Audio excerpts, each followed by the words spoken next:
అందరికీ కూడా జయగురు. ఈరోజు మణుగూరు పట్టణంలో దయానికి శ్రీ అఖిలేపల్లి వసంతాచార్యుల వారు స్థాపించినటువంటి శ్రీ అనంత సద్గురు ఆత్మబోధామృత శ్రీ గాయత్రి జ్ఞానపీఠం అనేటువంటి దాన్ని వారు ఈరోజు ప్రారంభించడం అనేటువంటిది జరిగింది. అయితే ఇలాంటి పీఠాలు ఎందుకు స్థాపించాలి, వాటి వల్ల ఎలాంటి ప్రయోజనం కలుగుతుంది అనేటువంటిది కూడా ఒకసారి మనం గుర్తు చేసుకోవాలి. ఇంకోటి దీని గురించి 2 మాటలు చెప్పాక నేను విషయం చెప్తాను. అంటే ఇంతకుముందు చాలా సంవత్సరాల క్రితం నేను ఇక్కడికి నారాయణ గారు మోటమరి నారాయణ గారు ఉండేవారు. వారు ఉన్నప్పుడు వారింటికి వచ్చేవారు. అక్కడికి వీరు వసంతాచార్య గారు కానీ వాళ్ళ అమ్మగారు కానీ ఇంకా భక్తులు కృష్ణవేణమ్మ గారు ఇట్లా వీళ్ళందరూ వచ్చేవాళ్ళు. అక్కడ సత్సంగం చెప్పుకునేవాళ్ళం. తర్వాత మరి మేము హైదరాబాద్ వెళ్ళాం. మరి వీరు నారాయణ గారు కూడా పరమయ్యారు. ఇప్పుడు వసంతాచార్య గారు ఈ మధ్య కాలంలోనే మన ఫోన్ చేశారు. ఒకసారి హైదరాబాద్లో మా ఆశ్రమం కాడికి వచ్చారు. వచ్చినప్పుడు కలిస్తే ఇట్లా ఒకటి ఆశ్రమాన్ని మేము స్థాపిస్తున్నాము అని సూచించడం అనేటువంటిది జరిగింది. అప్పుడే చెప్పారు, అది ప్రారంభోత్సవం అప్పుడు మీరు తప్పనిసరిగా రావాలి అని చెప్పారు. మరి గురువు గారి యొక్క అనుగ్రహంతో ఈ యొక్క ఆశ్రమ ప్రారంభోత్సవ కార్యక్రమాన్ని రావడం అనేటువంటిది నాకు చాలా సంతోషంగా అనిపించింది. ఇక్కడ ఆ పీఠం టైటిల్ మీరు వినే ఉంటారు, అనంత సద్గురు ఆత్మబోధామృత గాయత్రి జ్ఞానపీఠం. మామూలుగా సద్గురు అంటేనే సర్వశ్రేష్ఠుడు, గురు అంటేనే సర్వశ్రేష్టమైనటువంటి తత్వం. ఇందాక చెప్పారు పెద్దలు, గుకారస్య గుణాతీత రుకారస్య రూపవర్జిత అని చెప్పి మనకు స్కాంద పురాణాంతర్గతమైనటువంటి గురుగీతలు మనకు సూచించారు. అంటే గుణరూపములు లేనటువంటి తత్వం ఏదైతే ఉన్నదో అది గురుతత్వం. మామూలుగా జనరల్గా అందరూ ఏమనుకుంటారంటే గురువు అంటే మనిషి అనుకుంటారు. కానీ ఇక్కడ గురువు అంటే మనిషే కాదు, ఆ గురు రూపంలో ఉన్నటువంటి ఆ రూపంతో ఉన్నటువంటి వారు బోధించేటువంటి ఆ తత్వము, తత్వజ్ఞానము, తత్వామృతము అనేటువంటి దాన్ని కూడా సాధకులు గుర్తించగలగాలి. మీరు వినే ఉంటారు, మనం ఎప్పుడు చదువుకున్నాం, గురురు బ్రహ్మ గురురు విష్ణు గురుర్దేవో మహేశ్వర గురు సాక్షాత్ పరబ్రహ్మ తస్మై శ్రీ గురవే నమః. ఇవి మనం పుట్టిన తర్వాత ఏమన్నా శ్లోకం ఉందా? అమ్మ ఈ శ్లోకం మనం పుట్టాకనే చదువుతున్నామా? మన పుట్టక ముందు కూడా మన పూర్వీకులు చదివారా ఇది? అంటే మనం పుట్టక ముందు కూడా మన పూర్వీకులు చదివారంటే ఇది సనాతనమైనటువంటిది. అంటే గురువు బ్రహ్మ విష్ణు మహేశ్వరుడు అని చెప్పి ఆ శ్లోకంలో చెప్పారు.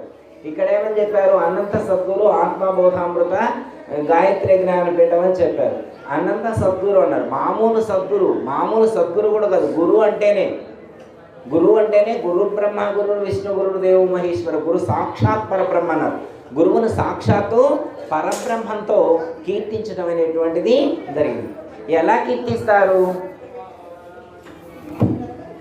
అంటే, గురువు అంటే కేవలం లౌకికమైనటువంటి జ్ఞానం ఉన్నటువంటి వాడు కాదు, ఆధ్యాత్మికమైనటువంటి జ్ఞానంతో కూడుకున్నటువంటి వారిని గురువు అని ఇక్కడ మనకు సూచించడం అనేటువంటిది జరిగింది. చిన్న ఎగ్జాంపుల్ చెప్తాను.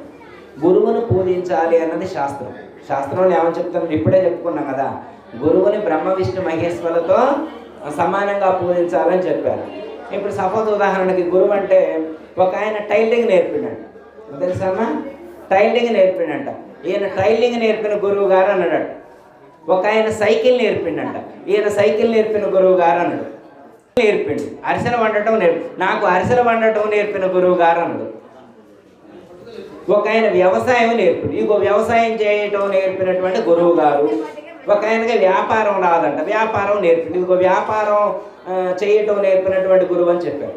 ఎప్పుడైనా కానీ ఒక టైలరింగ్ నేర్పిన ఆయన కానీ, ఓ సైకిల్ నేర్పిన ఆయన కానీ, వంట నేర్పిన ఆయన కానీ, వ్యవసాయం నేర్పిన ఆయన కానీ, ఓ బిజినెస్ నేర్పిన అయినటువంటి అలాంటి గురువులకు ఎప్పుడైనా మనం ఫోటోలు పెట్టి గురు బ్రహ్మ గురు విష్ణు గురుదేవో మహేశ్వరం చదివినవా? మరి ఎందుకు చదివిన? వాడు గురువులేగా అమ్మ, వాడు గురువులు అవునా కాదా? మరి గురువు అయితే మరి గురువును బ్రహ్మ విష్ణు గురు విష్ణు గురుదేవో మహేశ్వరం చదవాలిగా. కానీ ఎవరు చదవట్లా. ఎవరు అక్కడ? చదవట. మరి ఇప్పుడు గురు బ్రహ్మ గురు విష్ణు గురుదేవు మహేశ్వరాన్ని కీర్తించింది ఏ గురువుని అంటే టైలింగ్ నేర్పిన ఆయన కాదుగా, సైకిల్ నేర్పిన ఆయన కాదుగా, కారు నేర్పిన ఆయన కాదుగా, పొలం దున్నడం నేర్పిన ఆయన కాదుగా, బెల్లం అమ్మటం నేర్పిన ఆయన కాదుగా. అంటే లౌకికమైనటువంటి విద్యను నేర్పినటువంటి వాళ్ళను మనం బ్రహ్మ విష్ణు మహేశ్వరులతో సమానంగా పూజించము. మనకెప్పుడు చెప్తూ ఉంటారు కోటి విద్యలు, చెప్పండి కోటి విద్యలు కూటి కొరకు. అంటే లౌకికమైనటువంటి విద్యలన్నీ కూడా జీవనోపాధి కోసం ఏర్పడినటువంటివి. అలాంటి విద్యలు నేర్పేటువంటి వాళ్ళని బ్రహ్మ విష్ణు మహేశ్వరులతో సమానంగా మనం కీర్తించం. గురు సాక్షాత్ పరబ్రహ్మ అని కూడా మనం కీర్తించం. ఓకే, బాగానే ఉంది. ఆ గురువు గారిని అయితే మనం టైలర్ నేర్పినైనా బిజినెస్ నేర్పినైనా వీళ్ళనైతే మనం కీర్తించాం. మరి ఇప్పుడు ఇక్కడ గురువు గారిని కీర్తిస్తున్నారు ఎందుకు? ఈ గురువు గారిని ఎందుకు కీర్తించాలి అంటే వీరు గుణ రూపములు లేనటువంటి పరమాత్మ స్వరూపం ఏదైతే ఉన్నదో ఆ పరమాత్మ స్వరూపాన్ని దర్శింపజేసినటువంటి వారు ఈ గురువు.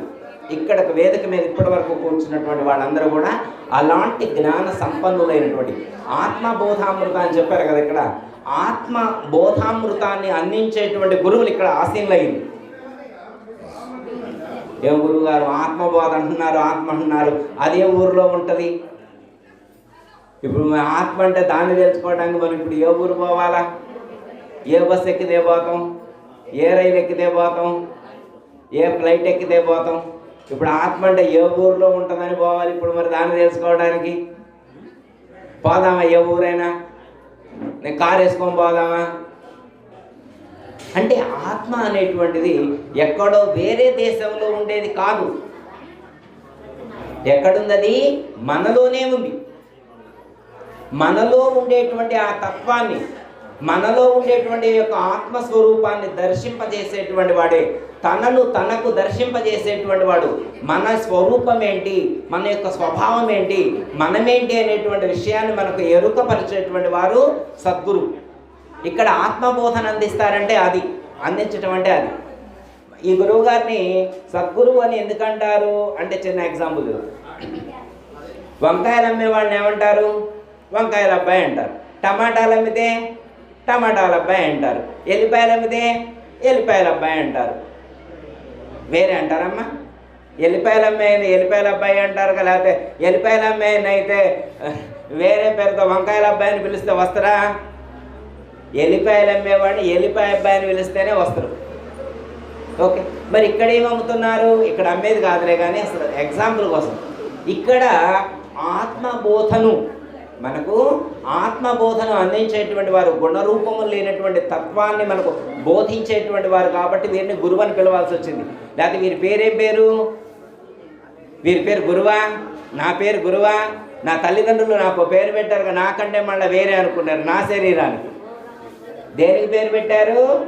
నా శరీరానికి ఒక పేరు పెట్టారు, వీరి శరీరానికి ఒక పేరు పెట్టారు. ఇందాక ఇక్కడ కూర్చున్నటువంటి గురువులు కూడా ఒక్కొక్కరికి ఒక్కొక్క శరీరానికి ఒక్కొక్క పేరు పెట్టారు. పేరు దేనికి ఉంది? శరీరానికే పేరు, కానీ శరీరంలో ఉన్నటువంటి చైతన్యానికి పేరు లేదు. ఎందుకు అంటే శరీరము పరిమితమైంది, శరీరము లిమిటెడ్. కానీ ఆత్మ అనేటువంటిది అనంతమైనటువంటిది. ఆత్మ అనేటువంటిది లిమిటెడ్ కాదు, అన్లిమిటెడ్, ఇన్ఫినిట్ అన్నారు. అది అనంతమైనటువంటిది అన్నారు. అందుకే ఇక్కడ అనంత సద్గురు అనేటువంటి పదాన్ని చేర్చి ఉంటారేమని నేను అనుకుంటున్నాను. ఆత్మతత్వం అనేటువంటిది పరిమితమైనటువంటిది కాదు, అనంతమైనటువంటిది అనేటువంటిది మనకు అర్థం కావడం కోసం, మనకు అర్థమయ్యేట్టు చెప్పడం కోసం ఆ పేరు వాడుంటారు. అనంత సద్గురు అర్థమైంది కమ్మా? అనంతమైనటువంటి అంటే సర్వత్రా వ్యాపించి ఉన్నటువంటి, పరిమితి లేనటువంటి, అపరిమితమైనటువంటి ఆ తత్వాన్ని, ఏ తత్వాన్ని? ఆ సద్గురు తత్వాన్ని అందించేటువంటి వారు సద్గురు. ఏమండి, మరి గురువు గారు కూడా మనిషిలాగానే ఉన్నారుగా, మరి వారికి దండం పెట్టడం ఎందుకు? ఈ మాత్రం చెప్పేదానికి చెప్పొచ్చుగా. కనపడంలోనే దండం పెట్టడం, కాళ్ళు మొక్కడం, ఇవన్నీ చేయమంటున్నారు. ఆ మాట ఏదో చెప్పితే చెప్పమని రాదండి అయ్యా. ఇప్పుడు మనం ఉన్నాం అనుకోండి, గురువు గారు వచ్చారు, గురువు గారు రంగంలో అందరు లేచి నిల్చోవడం, గురువు గారికి ఎదురుపోవడం, వారిని తీసుకురావడం, కూర్చోబెట్టడం, దండ వేయటం, దండాలు పెట్టడం, ఈ గోలంతేంది. ఆ చెప్పేదేదో చెప్పమని రాదని ఆనంద సద్గురు ఆత్మవాద అంటున్నారు కదా, చెప్పమని రాదని చెబితే తప్ప మేమన్నా తెలివి తక్కువడమా? స్కూల్కి వెళ్ళలేదా? కాలేజీకి వెళ్ళలేదా? కాలేజీలో మా పంతులు గారు పాఠాలు చెప్పలేదా? మరి కాలేజీలో మాస్టర్స్ లెక్చరర్స్ కానీ లేతే టీచర్స్ కానీ పాఠాలు చెబితే మేమేం లేదా? ఆ మాత్రం తెలివి మాకు లేదనుకుంటున్నారా?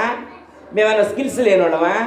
షార్పుడు మీరు ఒక్క మాట అంటే నేను రెండు విధాలుగా 4 విధాలుగా 5 విధాలుగా కూడా అర్థం చేసుకునేటువంటి స్కిల్స్ టాలెంట్ ఉన్నటువంటి వాడిని మళ్ళా మాతోటి ఈ దండాలు పెట్టేటివేంటి, ఈ దండలు వేపేటివేంటి, ఈ పూజలు చేపేటివేంటి అని మనకు డౌట్ వచ్చేటువంటి అవకాశం.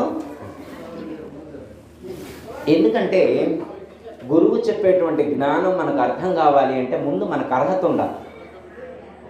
అర్హత లేనటువంటి వాడికి ఆత్మజ్ఞానం అర్థం కాదు, అది అందేటువంటిది కాదు. భగవద్గీతలో పరమాత్మ చెప్తారు 4వ అధ్యాయం, శ్రేయాంద్రప్య మయాద్యజ్ఞ జ్ఞానైజ్ఞ పరంతప సర్వం కర్మాఖిలం పారద జ్ఞానే పరిసమాప్యత అని చెప్పారు. ఓ అర్జున, ఈ ప్రపంచంలో నన్ను చేరటం కోసం చెప్పబడినటువంటి సాధనా మార్గాల్లో యజ్ఞము అంటే ప్రయత్నము అని చెప్పారు. అంటే నన్ను చేరటం కోసం చేసేటువంటి ప్రయత్నాలలో జ్ఞానము అత్యంత శ్రేష్టమైనటువంటిది అన్నాడు. అంటే జ్ఞాన మార్గం ద్వారా ప్రయత్నం చేయడం చాలా ఈజీ, చాలా సులువని చెప్పారు. మరి అయితే చెప్పరాదండి గురువు గారు, అది చెప్పరాదండి, ఎక్కడ చెబుతారో చెప్పండి, మేము వెళ్ళి తెలుసుకొని వస్తాం అంటే శ్రీకృష్ణ పరమాత్మ ఏమన్నారంటే, అలాంటి సద్గురువుల దగ్గరికి వెళ్ళి నాకు చెప్పు అంటే వెంటనే చెప్పేది కాదు. లౌకికమైనటువంటి విద్యను నేర్పినంత తేలికగా బ్రహ్మ విద్యను నేర్పరు. బ్రహ్మ విద్యను పొందాలి అంటే ఖచ్చితంగా అర్హత ఉండాలి. ఎవరు చెప్తారండి అర్హత ఉండాలని? భగవద్గీతలోనే శ్రీకృష్ణ పరమాత్మే చెప్పారు. ఏం చెప్పారు? తద్విద్ది ప్రణిపాతేన పరిప్రశ్నేన సేవయ ఉపదేశంతి తే జ్ఞానం జ్ఞానినః తత్వదర్శినః అన్నారు. తద్విద్ది ప్రణిపాతేన పరిప్రశ్నేన సేవయ ఉపదేశంతి తే జ్ఞానం జ్ఞానినః తత్వదర్శినః అన్నారు. అంటే ఏంటి అర్థం? ముందు తత్వవేత్తల దగ్గర, ఓ అర్జున, ఎవరు చెప్తున్నారు? మనకి కాదమ్మా, ఎవరో చెప్తున్నారు? అర్జునుడు చెప్తున్నారు. ఓ అర్జున, ఈ యొక్క తత్వజ్ఞానాన్ని, ఈ యొక్క ఆత్మజ్ఞానాన్ని, ఈ యొక్క ఆత్మబోధను నీవు పొందదలిచితివేని, ఒకవేళ నువ్వు పొందాలని అనుకున్నట్లయితే ఏం చేయాలి?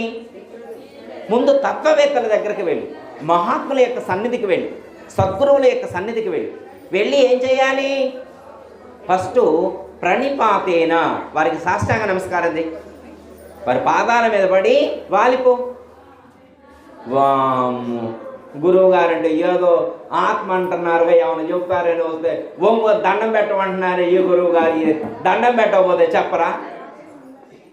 ఇప్పుడు దండానికి చెప్పే బోధకి ఏమైనా సంబంధం ఉందా అమ్మ? ఇప్పుడు దండం పెట్టకపోతే చెబితే మనకు అర్థం కాదా?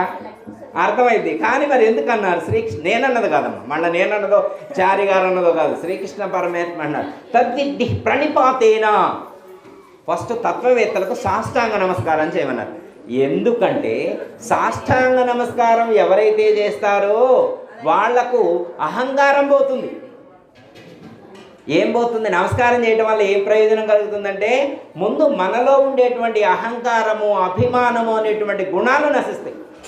ఎవరికైతే అహంకారం నశిస్తుందో, ఎవరికైతే అజ్ఞానం నశిస్తుందో, ఎవరికైతే అభిమానం నశిస్తుందో వాళ్ళు మాత్రమే ఆ యొక్క దైవాన్ని గురించి తెలుసుకునేటువంటి అర్హతను పొందుతారు.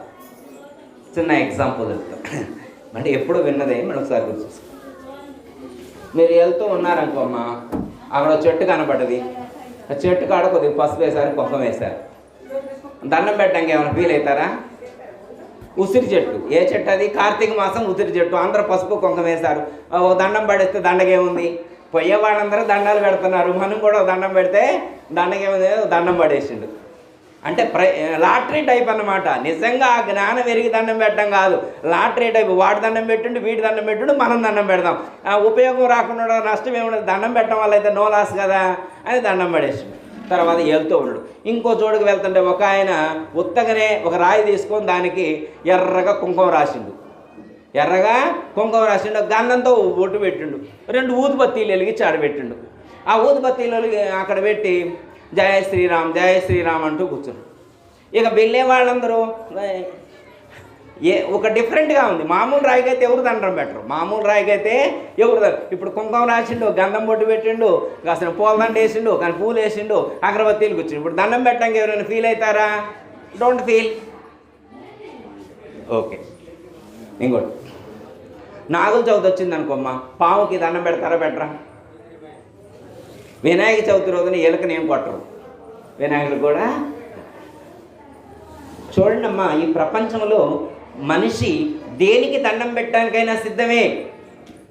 రాయికి దండం పెట్టడానికి వెనకాడ్డు, ఒక పశువుకి దండం పెట్టడానికి వెనకాడ్డు, ఒక పక్షికి గరుత్మంతుడని దండం పెట్టడానికి వెనకాడ్డు, ఒక పాముకి నాగేంద్రుడని దండం పెట్టడానికి వెనకాడ్డు, ఒక చెట్టుకు దండం పెట్టడానికి వెనకాడ్డు, ఒక పుట్టకు దండం పెట్టడానికి వెనకాడ్డు, దేనికి దండం పెట్టడానికి వెనకాడడు.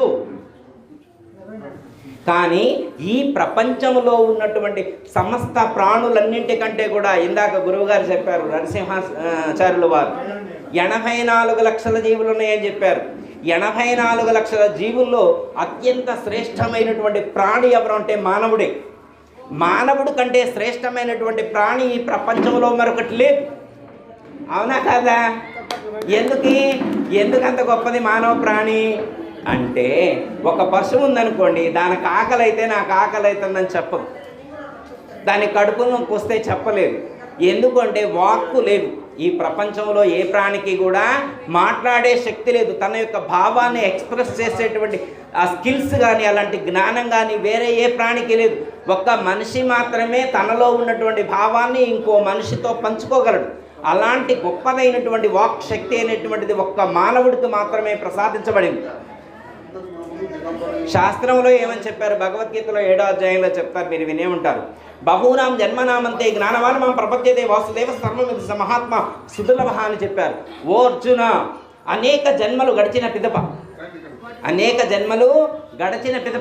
జన్మలలో చేసినటువంటి పుణ్యఫల విశేషం చేత మానవ జన్మ ప్రాప్తించింది. అలాంటి మానవ జన్మలో మాత్రమే వాసుదేవ సర్వమితి, వాసుదేవుడే సర్వత్రా నిండి నిబిడీకృతమై ఉన్నాడు అనేటువంటి తత్వాన్ని తెలుసుకోవాలని చెప్పారు. గురువుగారు కూడా ఒక మాట చెప్పారు, వింటారు. జన్మ జన్మల పుణ్యవశమున జన్మకొచ్చితి గురువరా, జన్మ జన్మల పుణ్యవశమున జన్మకొచ్చితి గురువరా, జన్మ కర్మల మరుగు తెలిపి జన్మ పాపము గురువరా, జన్మ కర్మల మరుగు తెలిపి జన్మ పాపము గురువరా, శరణు శరణు గురువరానే శరణు చేతును గురువరా, కరుణ రూపి కనికరించి పరము చూపుము గురువరా. చూడండి, ఈ ప్రపంచంలో మనిషి జన్మ ఎత్తాలంటేనే ఎక్కువ ఖర్చు అయింది. ఏంటి ఖర్చు అయ్యేది? గురువు గారు మాకేం అర్థం కావట్లేదు, ఖర్చు అంటున్నారేంటి అమ్మ? ఈ ప్రపంచంలో ఎక్కువ ఖర్చు అయ్యేది దేనికోసం? మనిషిగా పుట్టాలంటే. ఏం ఖర్చు చేస్తే మనిషి పుట్టాం? మనం ఈ లోకంలో చాలామంది ఊరికనే వచ్చినాం అనుకుంటారు. ఏం లేదు గురుగారు, ఊరికనే వచ్చినాం లోకంలోకి, ఊరికనే రావడానికి మన ఇష్టమా అమ్మా? ఈ లోకంలో జన్మించడం అనేటువంటిది మన కంట్రోల్లో ఉందా? మనం పుట్టాలనుకుంటే పుడతామా? మనం పుట్టాలనుకుంటే పుట్టేటైతే అందరం ఎట్లా పుడతామా? ఏ బిల్గేట్స్ ఇంట్లోనో, ఏ రిలయన్స్ అంబానీ ఇంట్లోనో, టాటా ఇంట్లోనో, బిర్లా ఇంటేనో, లేకపోతే మంచి బ్యూటీషియన్ ఇంట్లోనో పుడతాం. ఎట్లెందుకు పుడతాం? ఎక్కడ పడితే అక్కడెందుకు పుడతాం? పుట్టడం మన కంట్రోల్లో లేదు, మరణం కూడా మన కంట్రోల్ లేదు. జననము మరణము అనేటువంటివి మన కంట్రోల్లో లేవు. కానీ ఈ ప్రపంచంలో ఉన్నటువంటి సమస్త ప్రాణికోట్ల జన్మల కంటే మానవ జన్మ అత్యంత శ్రేష్టమైనటువంటిది. మరి మనిషికి దండం పెట్టడానికి ఎందుకు అంత ఫీల్ అవుతారు? ఇంకోటి, మనిషికి దండం పెట్టడం, ఏ గురువు గారు మీరు దండం పెట్టేస్తే పెట్టేయండి కానీ తలకాయకి పెట్టేయడం కానీ కాళ్ళకి పెట్టడం ఏంటండి? నేను ఇంతవరకు పుట్టాక ఎవరికి కాళ్ళకే దండం పెట్టలా. ఈ అనవసరంగా ఈ వసంతాచారి గురువు గారు ఏదో చెప్తారని వస్తే, గురువు గారు వచ్చారని అందరికీ పాదాల దండాలు పెట్టండి, పాదాలకు దండాలు పెట్టండి అని చెప్పి కాళ్ళకు మొక్కిస్తున్నారు ఏదన్నారు. అమ్మా, కాళ్ళకు నమస్కారం చేసినప్పుడు మాత్రమే మనలో ఉన్నటువంటి ఆ అహంకారం అనేటువంటిది తొలగిపోతుంది. ఎట్లా అంటే చిన్న ఎగ్జాంపుల్ చేస్తాం. ఇప్పుడు ఎదురింటి ఆయనతో ఎప్పుడైనా గొడవ వచ్చిందనుకోమ్మా, ఎదురింటి ఆయనతో ఎప్పుడైనా గొడవ వచ్చిందనుకో, ఆ గొడవ వచ్చినప్పుడు వెళ్ళి ఆయన కాళ్ళ పట్టుకున్నా కానీ, ఆయన తలకాయ పట్టుకున్నా కానీ, ఆయన జుట్టు పట్టుకున్నా కానీ వదిలిపెడతారా అమ్మా? అయ్యో ఈ శరీరంలో శిరప్రధానం అన్నారు, ఈ శిరస్సే గొప్పదన్నారు అని చెప్పి వెళ్ళి జుట్టు పట్టుకున్నాడు. జుట్టు పట్టుకుంటే ఊరుకున్నాడు అవతలోడు, వంగబెట్టి పెట్ట రెండు కొడతారు. జుట్టు పట్టుకుంటే ఒప్పుకోడు. అదే మీరు వెళ్ళి వాళ్ళ పాదాల మీద పడితే కొడతారా? పాదాలు పట్టుకుంటే కూడా కొడతారా? కొడతారమ్మా. మన ఊర్లో అయితే కొట్టరుగా, ఏ ఊర్లో కూడా కొట్టరు. ఎందుకంటే అమ్మా, పాదాల మీద ఎప్పుడైతే పాదాలు తాకుతామో మనలో అహంకారం చనిపోయిందని అర్థం, మనలో ఉన్న అభిమానం చనిపోయిందని చెప్పి అర్థం. అర్థమైందమ్మా? అందుకే శ్రీకృష్ణ పరమాత్మ ఏమంటే సద్గురువుల యొక్క సన్నిధికి వెళ్ళినప్పుడు వారికి సాష్టాంగ ప్రణిపాతము అంటే సాష్టాంగ నమస్కారం చేయాలి, సమయము చూసి వినయముగా ప్రశ్నించాలి. పరిప్రశ్నేన తర్వాత లాస్ట్ 3 మీ అందరికీ తెలిసిందే, సేవయ్య అంటే సేవ చేయడం. సేవ చేయడం అంటే కూడా అమ్మ మనందరికీ తెలుసు, అయినా ఒకసారి గుర్తు చేస్తాను అనమాట. సేవ చేయటం అంటే ఆశ్రమంలో రాగంలోనే బంతిపూలు కూర్చడమో, చీపిరి తీసుకొని ఓడవటమో ఈ కాదనమాట. ఇవన్నీ కూడా సేవ కిందకే వస్తాయి. కానీ ఎన్ని సేవలు చేసినా కానీ లోపల అహంకారం రాకుండా చూసుకోవాలి. చాలామందికి ఎట్లుంటుందంటే ఇప్పుడు ఏముండదమ్మా, స్టార్టింగ్లో ఏముండదు. ఓ సంవత్సరం గడిచాక, 4 ఏళ్ళు గడిచాక, 5 ఏళ్ళు గడిచాక, 6 ఏళ్ళు గడిచిన తర్వాత ఒక ఆమె వచ్చి అక్కడ కూర్చుంది. లే ఏడు కూర్చున్నాండి, 5 ఏళ్ళ నుంచి నేను ఇక్కడ కాసుకొని కూర్చోను. ఏలే నేను ఏమనుకుంటు, నేను మామూలు సేవకురాలు వసంతాచారి గారికి, నేను మామూలు సేవకురాలు కాదా, నీకు అర్థమే కావట్లా. 5 ఏళ్ళ నుంచి ఎంత సేవ చేస్తున్నా ఆశ్రమానికి అంటే లోపల ఒక అహం. అర్థమైంది? ఆశ్రమంలో తన పెత్తనమే సాగాలి. నేను చెప్తే ఏం లేదు, పులిహార అంత కలపొద్దని చెప్పాను నేను, గురువు గారికి కూడా చెప్పా, అయినా కానీ ఏం లేదు. 8 కేజీలు కలిపారు, వేస్ట్ కాలా? అంటే ప్రతి ఒక్క పనిలో కూడా తన మాట సాగాలి, తను చెప్పిందే చెల్లాలి, తను చెప్పిందే వేదం కావాలి అనేటువంటి థాటు సాధకుడికి రాకూడదు. సేవ అంటే ఎలా చేయాలి అంటే అహం లేకుండా, కర్తృత్వం లేకుండా, నిస్వార్థంగా, ప్రతిఫలం లేకుండా సేవ చేయాలి. శ్రీకృష్ణ పరమాత్మ అదే చెప్తున్నాడు. అర్జున తత్వవేత్తల దగ్గరకు వెళ్ళి సాష్టాంగ నమస్కారం చేసి, పరిప్రశ్న చేసి, వారికి సేవ చేసి, ఈ యొక్క శ్రేయాంద్రవ్యమయజ్ఞ సర్వత్రా వ్యాపించి ఉన్నటువంటి ఆ యొక్క తత్వాన్ని తెలుసుకున్నటువంటి ఆ యొక్క జ్ఞానాన్ని నీవు సంపాదించుకొని చెప్పటం అనేటువంటిది జరిగింది. ఓకే, అర్థమైంది కమ్మా? ఇప్పుడు పరమాత్మ ఏమంటున్నారు? అనంత సద్గురు అంటే అనంతమైనటువంటి ఆ యొక్క ఆత్మస్వరూపం ఎక్కడుందని చెప్తున్నారు. ఇప్పుడు ఇంతకీ మనకు అర్థమైంది ఏమన్నా, ఏదో గురువు గారు వచ్చారు ఏదో చెప్పారు అన్నట్టుందా? ఏమన్నా ఆత్మ అనేటువంటిది ఏమన్నా బోధపడిందమ్మా? ఆత్మ ఇందాక ఎవరు అన్నారు, ఆత్మ అంటే కారులో పోవాలండి అన్నారు. అది దాన్ని చూసి రావాలంటే కారు ఎక్కాలని ఎవరు అన్నారు. కారు ఎక్కితే పోతామమ్మా ఆత్మగాడికి? పోనీ రైలు ఎక్కితే, బస్సుల్లో పోమా? ఆడికి కూడా పోమా? బస్సు ఎక్కినా కానీ పోమా? మరి ఏమి ఎక్కితే పోతాం? మీరు వెనకటి రోజుల్లో ఒక సినిమా ఉంది, యమగోళ ఏదో ఉంటుంది, ఎన్టీఆర్ది, చిన్నప్పుడు చూసే ఉంటారు. యమధర్మరాజు చిత్రగుప్తుడు వస్తూ ఉంటారు, లోకంలో వస్తూ ఉంటే మీ లోకం పోవాలంటే ఏ బస్సు ఎక్కాలని అడుగుతారు. నా డైలాగ్ ఇది కాదు, వాళ్ళదనమాట. ఏ బస్సు ఎక్కాలని, బస్సు ఎక్కితే మా లోకానికి రారు, బస్సు కింద పడితే వస్తారని చెబుతుంది. బస్సు ఎక్కితే కాదు వచ్చేది, బస్సు కింద పడితే మా లోకం వస్తారు. ఇప్పుడు అట్లాంటిదే ఏమన్నా మంది వెహికల్స్ ఏమీ లేనటువంటిదే. ఓకే, ఒక్క మాట చెప్పి కంక్లూడ్ అన్నా, పెద్దలు చాలామంది వేచి ఉన్నారు. ఆత్మ అనేటువంటిది మన శరీరంలో ఎలా ఉన్నది అనేటువంటిదని ఎలా గుర్తిస్తాము అనేటువంటిదాన్ని 2 మాటల్లో చెప్పి కంక్లూడ్ చేస్తాం. ఓకే, ఇప్పుడు ఆత్మ మనలో ఉందని చెప్పి ఇప్పుడు చారి గారు చెప్పారు నాకు. కృష్ణయ్య గారు మీ శరీరంలో ఆత్మ ఉందని చెప్పారు. ఈ విశ్వాత్మానందగిరి గారు వీరు కూడా చెప్పారు, కృష్ణయ్య గారు మీలో ఆత్మ ఉందన్నారు. ఆత్మ ఉందంటే చూసుకోండి, ఆత్మ ఉందంటే చూసుకో. ఈ జేబులో ఉందా గురువు గారు అన్న, మనకు తెలియదు. ఉందంటే కనపడాలిగా. జేబులో ఉందండి, జేబులో లేదండి, జేబులో లేదు. ఎక్కడుంది మరి ఆత్మ అనేటువంటిది మనలో? ఎక్కడుంది? ఏవో నాకేం తెలుసు. అసలైతే ఉందన్న, అసలైతే ఉంది. ఎక్కడుంది అని అంటే ఒకటి ఫండమెంటల్ చెప్తున్నా అన్నారు. ఏంటి ఫండమెంటల్? ఆత్మ లోపల ఉంటే కళ్ళు చూస్తాయి, ఆత్మ లోపల ఉంటే చెవులు వింటాయి, ఆత్మ లోపల ఉంటే ముక్కులో గాలాడింది, ఆత్మ లోపల ఉంటే వాసన ఎరుగుతాం, ఆత్మ లోపల ఉంటే రుచి ఎరుగుతాం, ఆత్మ లోపల ఉంటే స్పర్శ ఎరుగుతాం, ఆత్మ లోపల ఉంటే చేయి పైకి ఎత్తగలుగుతాం, ఆత్మ లోపల ఉంటే కాలు కదిలిస్తాం, ఆత్మ లోపల ఉంటే కిడ్నీ ఫంక్షన్ అవుద్ది, ఆత్మ లోపల ఉంటే హార్ట్ ఫంక్షన్ అవుద్ది, ఆత్మ లోపల ఉంటే హార్ట్ ఫంక్షన్ అవుద్ది, లంగ్స్ ఫంక్షన్ అవుతుంది, బ్రెయిన్ ఫంక్షన్ అవుతుంది, నర్వస్ సిస్టమ్ పనిచేస్తుంది. ఒకళ్ళు లేకపోతే ఇప్పుడు మనలో ఉందా లేదా? కన్ను కనపడుతుందంటే అది ఉన్నట్టేగా, చెవి వినపడుతుందంటే అది ఉన్నట్టే కదా, నోరు మాట్లాడుతుంటే అది ఉంటాయట్టేగా, చెయ్యి పైకి ఎత్తినట్టు అది ఉన్నట్టేగా, కాలు కదిలించినట్టు అది ఉన్నట్టేగా. మరి అది లేదని ఎట్ట తెలుస్తుంది? ఇప్పుడు ఉన్నదని ఇవన్నీ ఈ పనుల ద్వారా అది ఉన్నదని తెలుసుకున్నాం.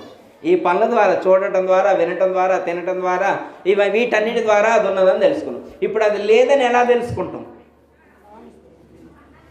అది లేదని ఎలా తెలుసుకుంటాం? అది లేకపోతే కన్ను ఉంటుంది కానీ చూడదు, కన్ను అయితే ఉంటుంది కానీ చూడలేదు, చెవు అయితే ఉంటుంది కానీ వినలేదు, ముక్కు అయితే ఉంటుంది కానీ గాలి పీల్చలేదు, ముక్కు అయితే ఉంటుంది కానీ వాసన ఎరగదు, నోరైతే ఉంటుంది కానీ మాట్లాడలేదు, నాలుకైతే ఉంటుంది కానీ రుచి ఎరగలేదు, చర్మం అయితే ఉంటుంది కానీ స్పర్శ ఎరగలేదు, హార్ట్ లోపల ఉంటుంది ఫంక్షన్ అవ్వదు, లంగ్స్ ఉంటాయి ఫంక్షన్ అవ్వదు, బ్రెయిన్ ఉంటుంది ఫంక్షన్ అవ్వదు, కిడ్నీ ఉంటుంది ఫంక్షన్ అవ్వదు. ఓకే, అర్థమై? ఇప్పుడు మనకున్నట్టా లేనట్టా? ఒకవేళ ఆత్మ లేకపోతే ఏం చేస్తారు? గురువుగారి శుభం అంటూ చారి గారు ఆసనం ఓపెన్ చేస్తే మీరు అశుభాలు పలుకుతున్నారు అట్లా అనుకోవద్దాం. జస్ట్ అవగాహన కోసం, ఆత్మ అనేదానికి అవగాహన కోసం. ఎవరైనా ఆత్మ వెళ్ళిపోయింది అనుకోండి, ఏం చేస్తారు? ఏమీ చేయరా? అంటే వెళ్ళిపోయిన వాళ్ళు ఏం చేయరు. ఆత్మ శరీరంలో నుంచి వెళ్ళిపోయింది అనుకోండి, ఏమీ వాళ్ళైతే ఏం చేయరు. కానీ వాళ్ళ చుట్టూ ఉన్నటువంటి వాళ్ళు ఏం చేస్తారంటే పడుకోబెట్టి దీపం వెలిగిస్తారు. ఏం చేస్తారు? పడుకోబెట్టి దీపం వెలిగిస్తారు. మనం పుట్టి నేళ్ళైంది. ఒక ఆయన ఏమంటాడు, నేను పుట్టాక 100 కోట్లు సంపాదించా. 100 కోట్లు సంపాదించా, కనీసం ఒక్కరోజైనా నాకు దీపం వెలిగలేదే, ఒక్కరోజైనా నేను బతుకున్నప్పుడు దీపం వెలిగలేదే అంటాడు. అంటే బతుకున్నప్పుడు వెలిగిరా? మరి చనిపోయినప్పుడు ఎందుకు వెలిగిస్తున్నారు?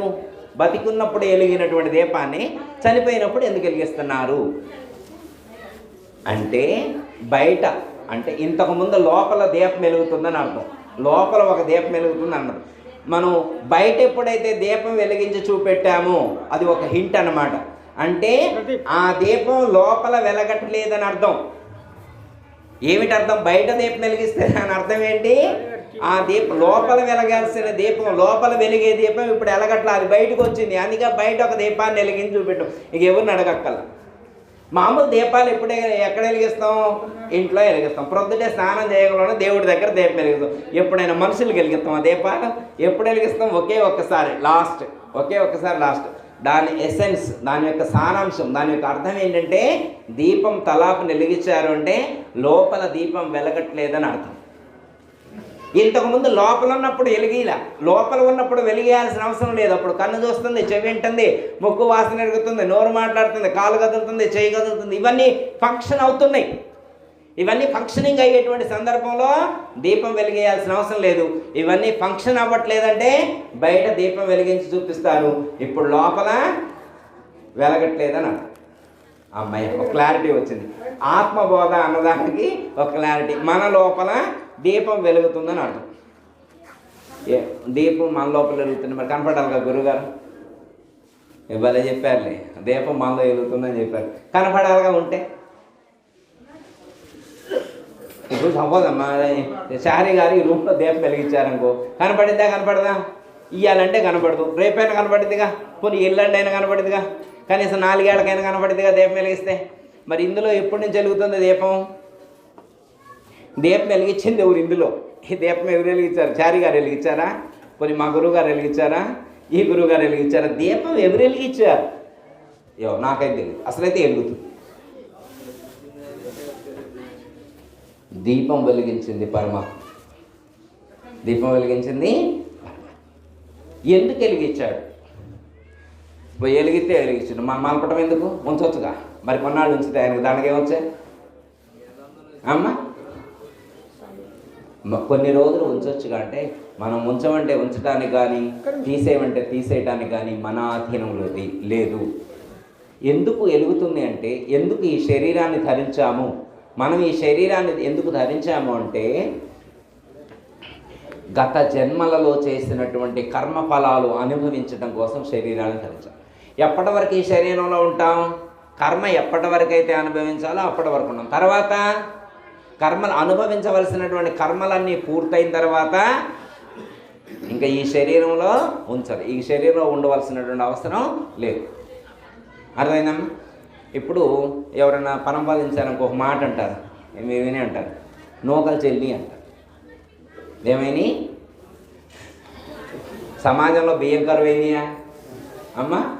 సమాజంలో బియ్యం ఏమైనా కరువైనాయా? ఓ బత్తా తీసుకొచ్చాయి, ఉడకబెట్టి పెడదాం, తీసుకుంటాడా?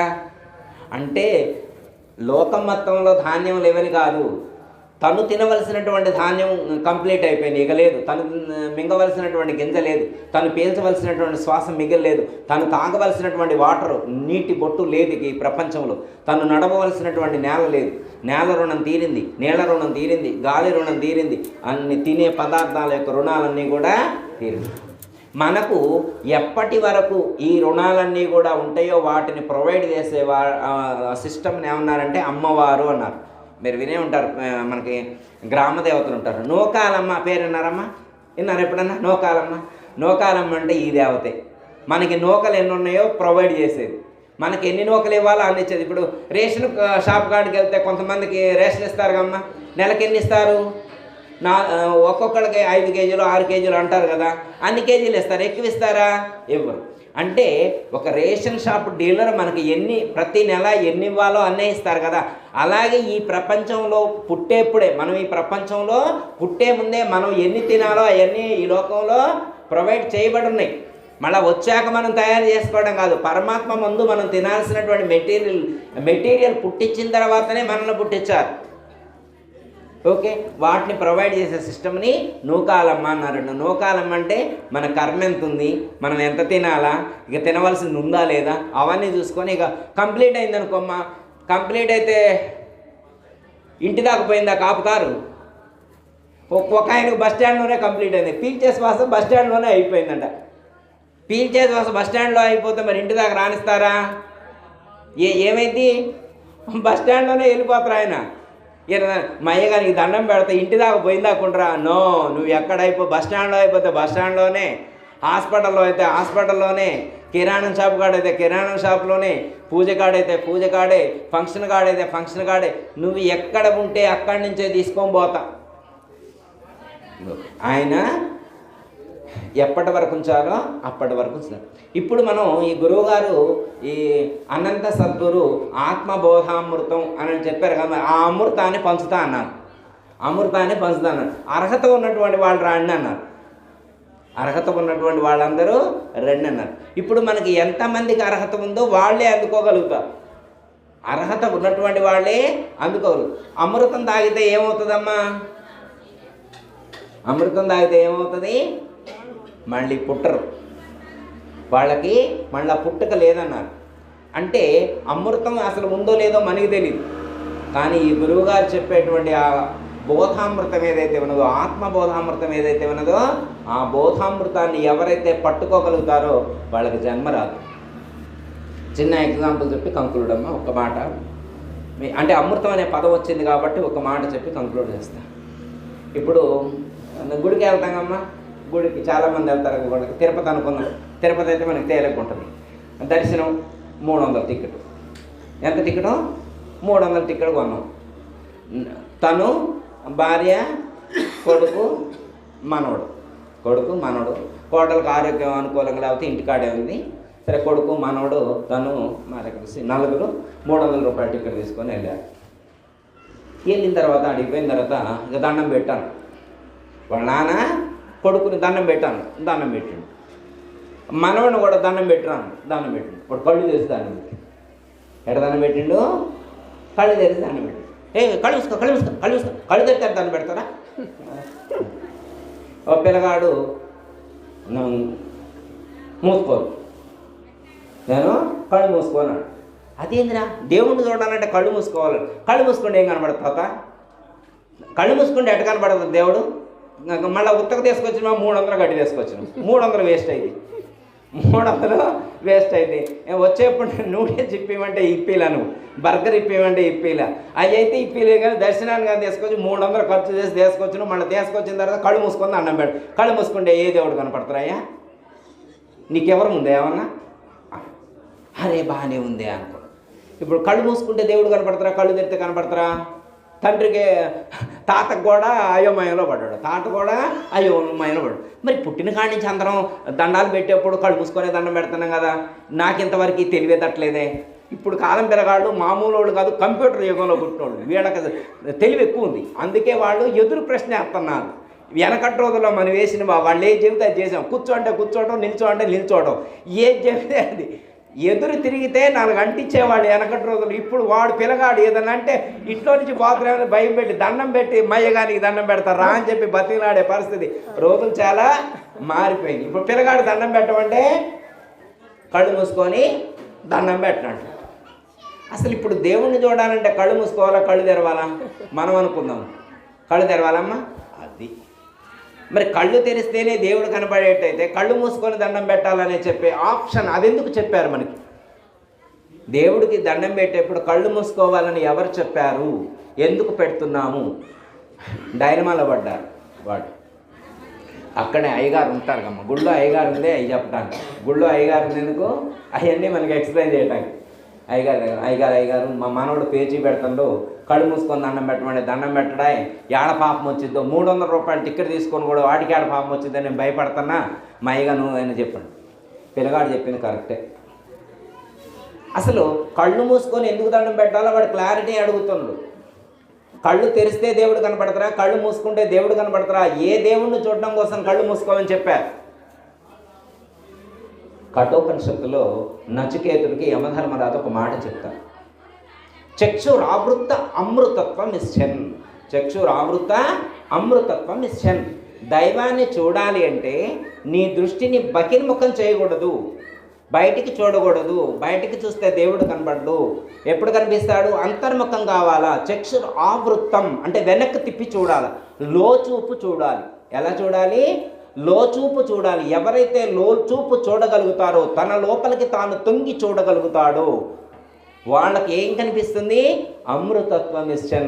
వాళ్ళకి అమృతత్వం, ఆ అమృతం అనేటువంటిది వాళ్ళకి అవగతం అవుతుంది అని చెప్పారు. ఓకే, కళ్ళు మూసుకుంటే ఎవరు కనపడతారు? లోపల ఉన్నటువంటి దేవుడు కనపడతాడు.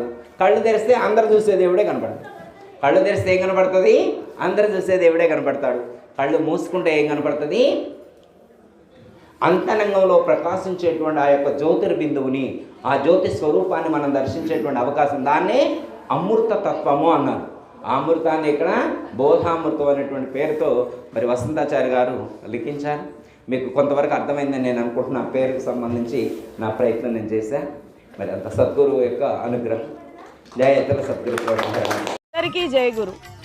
మరిన్ని ఆధ్యాత్మిక రహస్యాల కోసం అచల బోధ, ఆత్మబోధ, భగవద్గీత, అలాగే పండుగల్లో దాగిన అర్థాలు, అంతరార్థాల కోసం మరియు యోగము, ధ్యానము మొదలైన అనేక ఆధ్యాత్మిక తెలుగు ప్రవచనాల కోసం క్రింద ఉన్నటువంటి రెడ్ కలర్ సబ్స్క్రైబ్ బటన్ను క్లిక్ చేయండి. అలాగే ప్రక్కనే ఉన్నటువంటి గంట సింబల్ను నొక్కండి. అలాగే ఈ వీడియో మీకు నచ్చినట్లయితే లైక్ చేయండి మరియు షేర్ చేయండి. జై గురు.